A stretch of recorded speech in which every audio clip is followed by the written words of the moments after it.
until I don't do them anymore.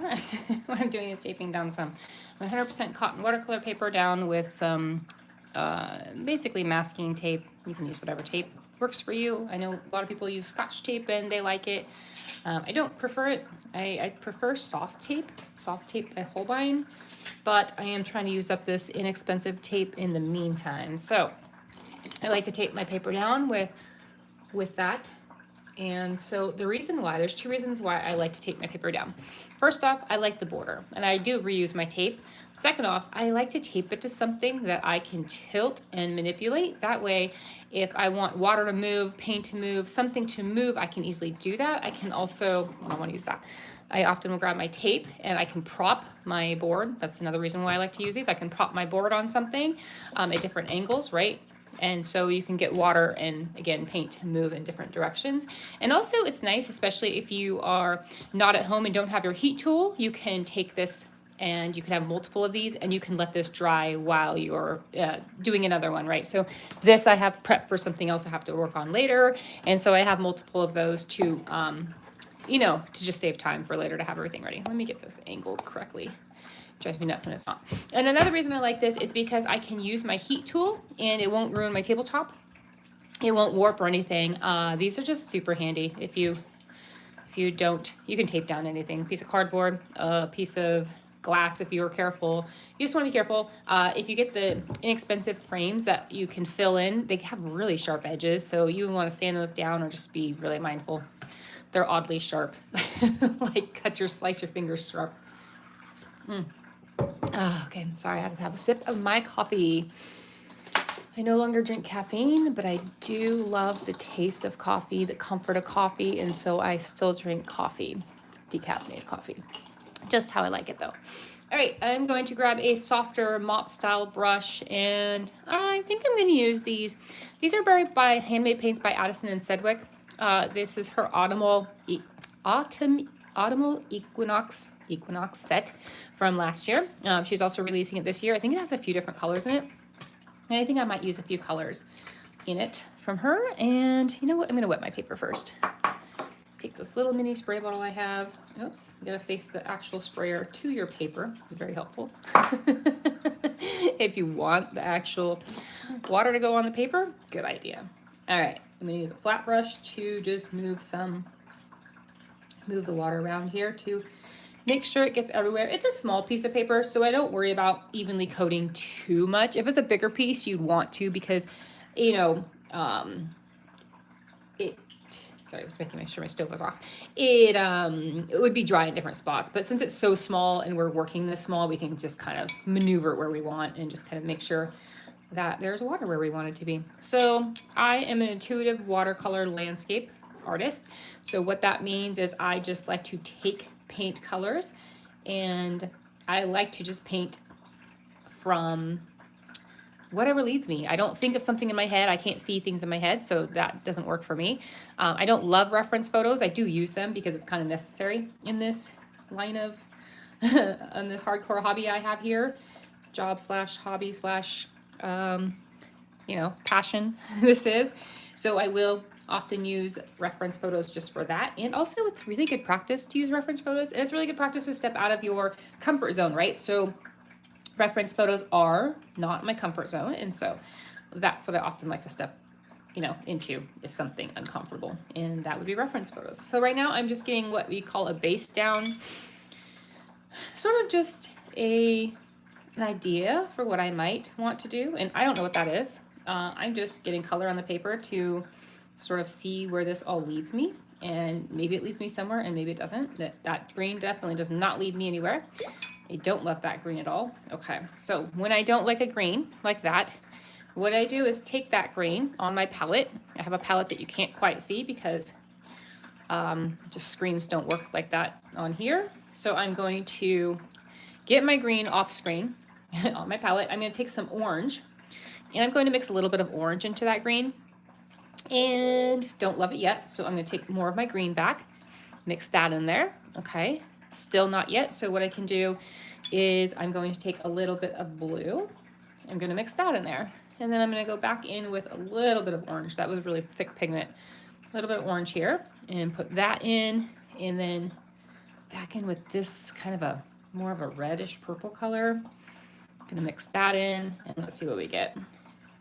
There we go. We just get a toned down green that's not as, if you like that kind of bright green, by all means, use what you like, use what makes you happy when you're painting. But that was not bringing me joy. It was making me a bit anxious. So what I'm doing, again, is just getting sort of some color in here in any way that I'm kind of moved to do, right? I am just taking this brush loosely. My paper's wet, my brush is wet, and I'm just kind of going with it. Okay, and if I decide, not really feeling it, what I often like to do is take my brush, my dry brush, and I will just sort of start playing with things, okay? Don't like that, what I did, so then I will come back in, get some more of this color, and I might just deviate from that palette. I'm not forced to use certain colors. I don't like that, and so let's just get the color I like in there. There we go. I'm just going to use another color, a more rich, darker green. I'm not really into the lighter greens or the very bright hooker type greens. I really like rich, olivey, rustic, moody greens. All right, so what I'm going to do is I'm going to take my cloth and just kind of dry. The water's pooling at these edges, so I just like to pick up that water with my piece of fabric. You can also do this with a brush. You can rinse out your brush and then dry your brush off and just pick it up that way. There's always more than one way to do stuff in watercolor.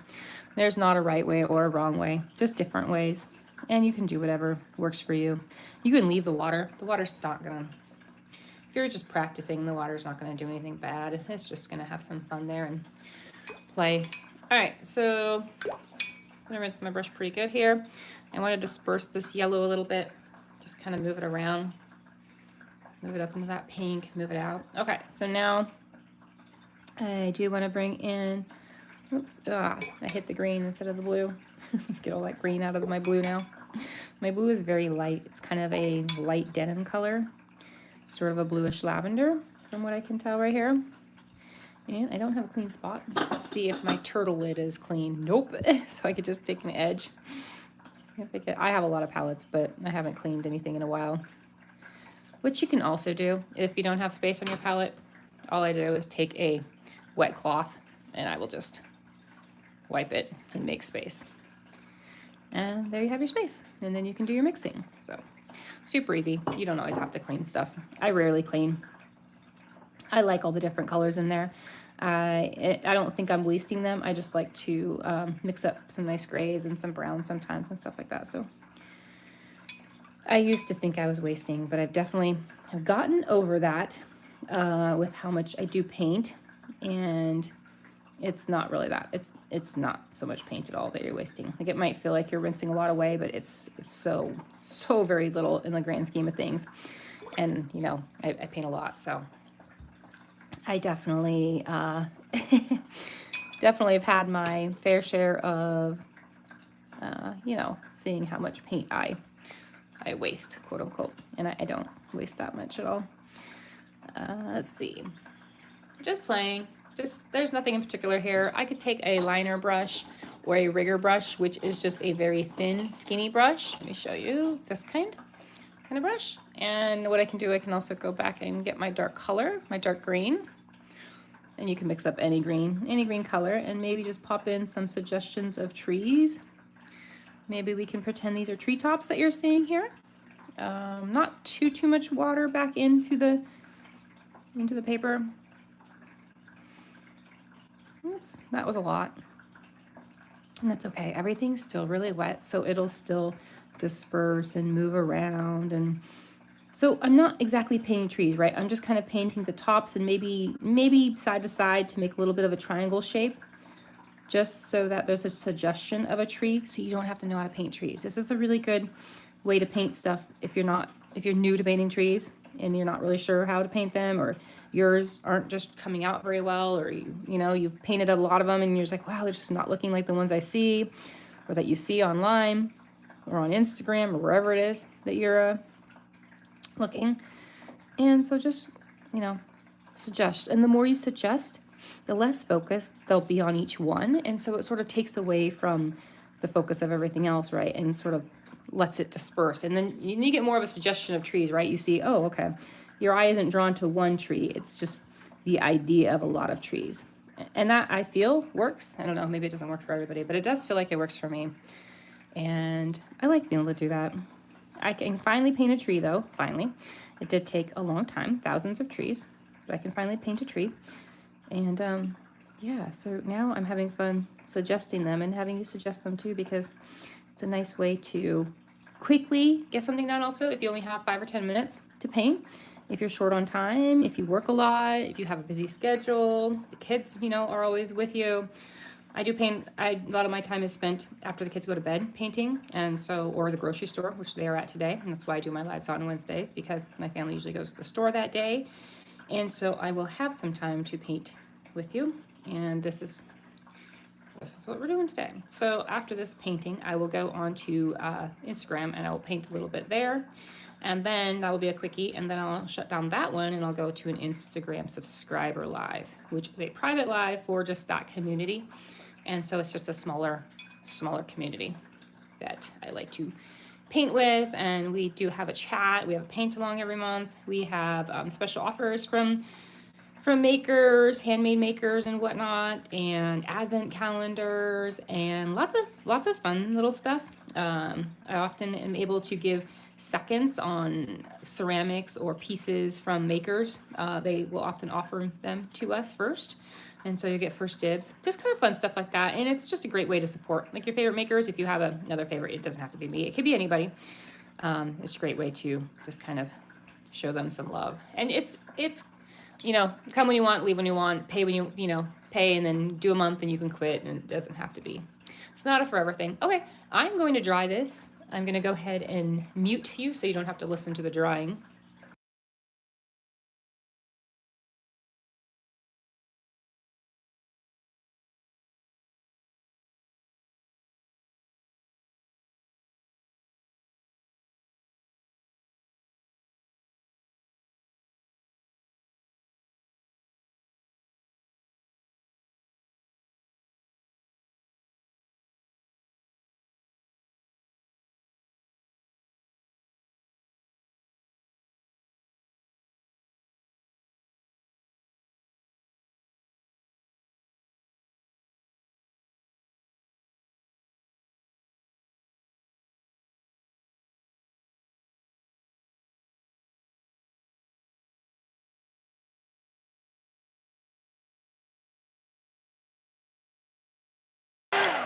So you see, this is what I was talking about. This can get kind of hot, and so when I'm drawing constantly for that long, this is nice to be able to pick up, move around, and it also saves your table.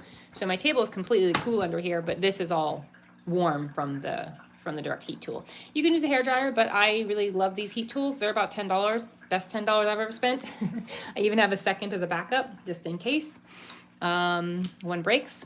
My last one lasted, I think, 2 years, and I made a mistake. I hooked it on its cord to store it, and that wasn't my best idea. So this is what I'm being much more careful with. I don't like wasting stuff, so that would be the main reason why I wouldn't just blow through stuff. I obviously reusing tape here, so I am one of those people who does not like to waste. Okay, what you could do here is add a tree if you wanted, or if you don't have to. I'm debating on it. Should I just leave it or should I add a tree? I don't especially love it, so let's just go ahead and let's add a giant tree right here so that there's one tree in focus. And if you want to learn how to paint trees, YouTube is the place for you. Just go search out watercolor trees, and there's so many tutorials, so many how-tos. What I did was just watch a bunch of them and practice pages and pages and pages and pages and pages and trees over and over and over. Just, I mean, hundreds and hundreds and hundreds and thousands, well, not hundreds of thousands, but hundreds and thousands of trees. And, you know, eventually it clicks. It might click way faster for you. I feel like art is really hard for me. Things with patterns and recipes, easy, easy, easy. I can do those because I know exactly what I'm doing, right? And I can practice. And I can keep working till I get it. But with this kind of stuff, it's so exact and detailed, I can't draw. And so everything takes me a lot longer than the average artist, not a natural born artist. And it's okay. It's okay that it does.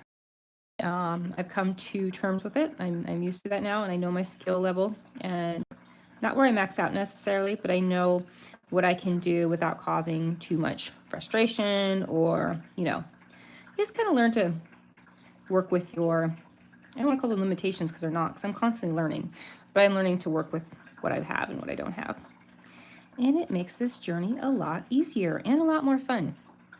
And like I said, I'm always learning. I'm always watching YouTube. I'm always taking a class of something. I'm always trying something new. And I feel like that really has helped me stay out of ruts. I don't get in those little like ruts or anything. I just keep going. But I am a different kind of person, maybe. All right, I am going to take my rigger one last time, which is my skinny brush. And I'm going to draw some birds. I don't like to breathe when I do this because my birds get too big.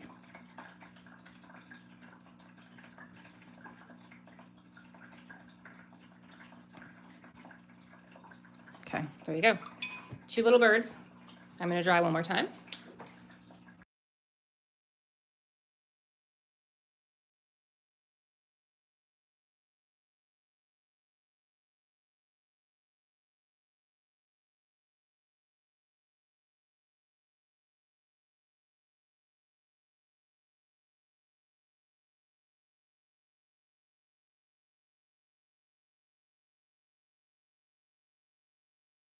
A lot of the reason you also see me tilt my board like you did is because I can see if there's a shimmer on the paper and see if what's dry. If you can't see any shine, then you know your paint's dry. But also I use the back of my hand. If it's cool to the touch, it's not dry. If it's basically room temperature, it's dry, which is dry. So let's go ahead and take something. Okay, in this set, she did give me a little bit of a coppery bronzy color. Let me see if it has a name. It does not. Must just be one of the samples she made.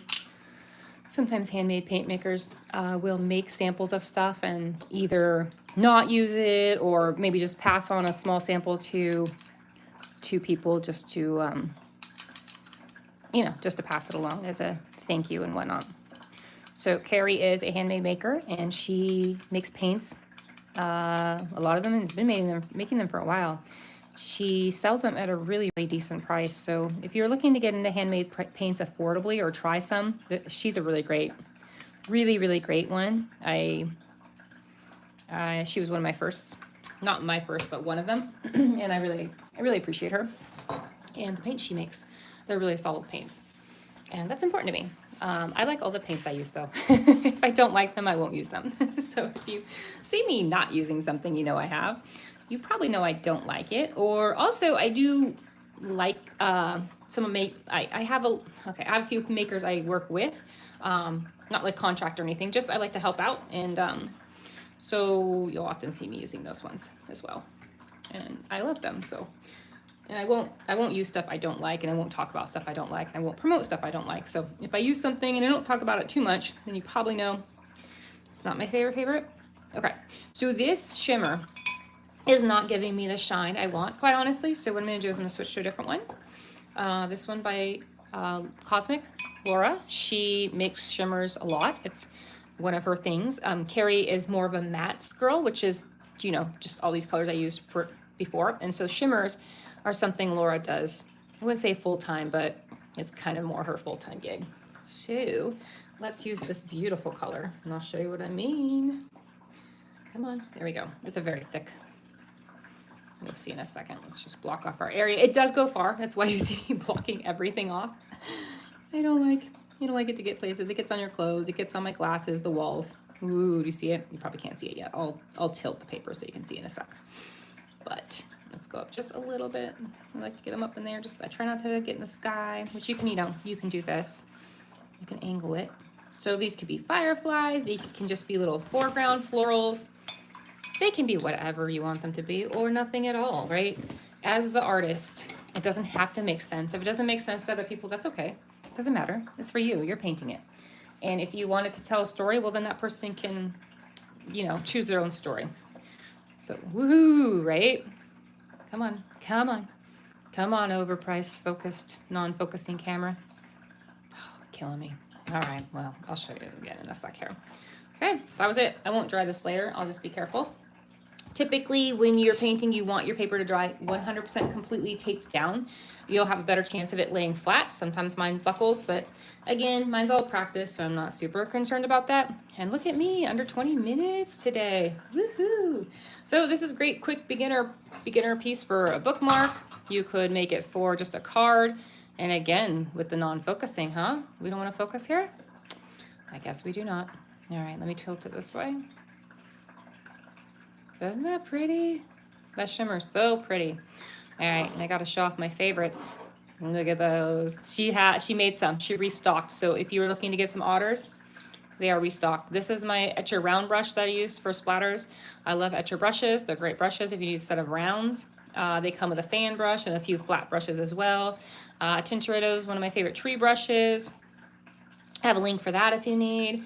Christine Rice makes the rigger I was using. It's a really great brush. And I think that's it. Everything else I'll link. Maybe I'll add that link in today. I haven't been adding links, but I could do that if anybody wanted one. Or just let me know if you need a link for anything. I'll send it over. If not, no big deal. Have a great week, and I'll see you next time. Bye.